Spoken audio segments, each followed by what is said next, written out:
Hello everybody. I hope you've had a lovely half term. This week I'm going to start reading a very famous old story called The Lion, the Witch and the Wardrobe, written by somebody called C.S. Lewis. And this book has got pictures, illustrations, and the illustrations are by someone called Christian Birmingham. But we're going to be reading it over a number of days, so we're going to start today reading it. So,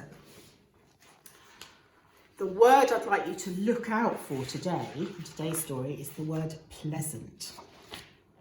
Okay. Once there were 4 children called Peter, Susan, Edmund and Lucy. They were sent away from London during the Second World War to the house of a kind old professor who lived in the country. On the first morning, the children decided to explore the big house. It was full of interesting things and unexpected places. One room had a suit of armour in it, another, all hung with green, had a harp in the corner, and one room was quite empty except for a big wardrobe with a looking glass in the door. "Nothing there," said Peter, as they all trooped out again, all except Lucy. Opening the wardrobe door, she saw several long fur coats hanging and immediately got in amongst them.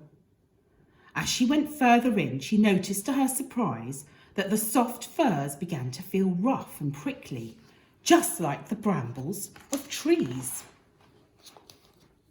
A moment later, Lucy was standing in the middle of a wood with snow under her feet and snowflakes falling through the air.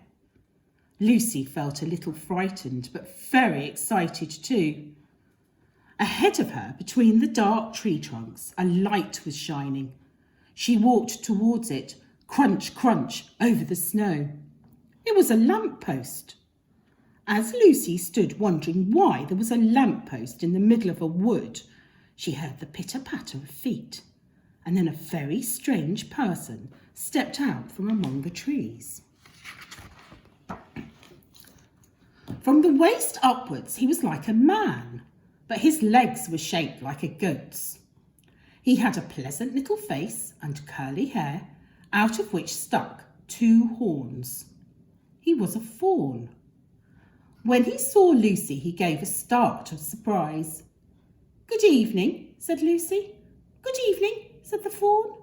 "Excuse me, but are you a daughter of Eve?" "My name's Lucy," she said, not quite understanding him.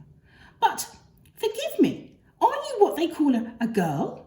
he asked. "Of course I am," replied Lucy, thinking his questions very strange. "I've never seen a son of Adam or a daughter of Eve before," said the fawn. "I am delighted to meet you. My name is Tumnus." "I'm very pleased to meet you, Mr. Tumnus," said Lucy. "And may I ask you, O daughter of Eve," said Mr. Tumnus, "how you have come into Narnia?" "Narnia? What's that?" said Lucy. "This is the land of Narnia," said the fawn. "Everything that lies between the lamppost and the great castle of Caer Paravel on the eastern sea." "I got in through the wardrobe in the spare room," said Lucy. "Ah," said Mr. Tumnus. "If only I had worked harder at geography when I was a little fawn, I should know all about these strange countries." "But they aren't countries at all," said Lucy, almost laughing. "It's only just back there. It's summer there." "Meanwhile," said Mr. Tumnus, "it's winter in Narnia and has been for ever so long, and we shall both catch cold if we stand here talking in the snow, daughter of Eve from the far land of the spare room. Would you like to come and have tea with me?" "I'd like that very much," said Lucy, who was feeling quite hungry, "but I won't be able to stay long." And so Lucy found herself walking through the wood, arm in arm with the fawn, as if they had known each other all their lives. They had not gone far when Mr. Tumnus led Lucy into a little cave, where a wood fire burned merrily.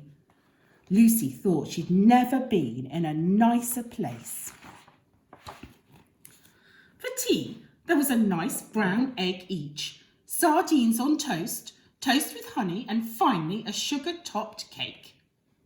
The fawn told Lucy wonderful tales of life in Narnia, about midnight dances with the wood nymphs and water sprites, about the milk-white stag who would give you wishes if you caught him, and treasure-seeking with the red dwarfs.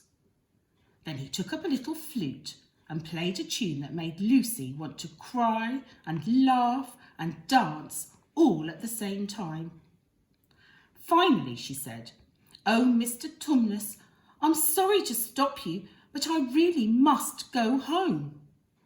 To her surprise, the fawn's brown eyes filled with tears. Oh, I'm such a bad fawn," he sobbed. Lucy put her arms around him and gave him her handkerchief. "No, you're not," she said.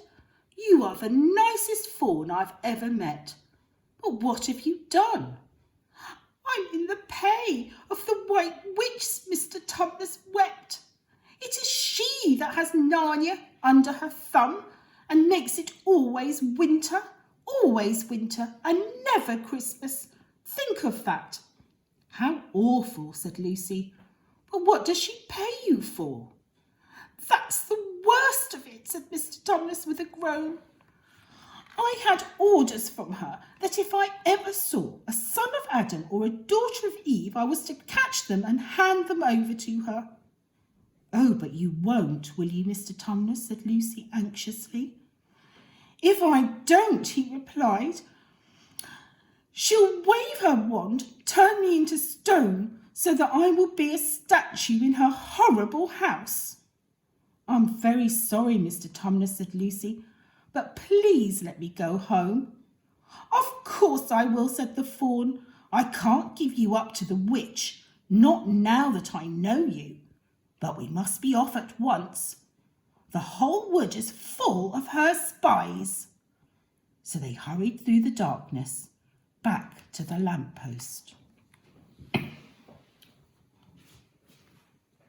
Well, everybody, that's the first part in our new book.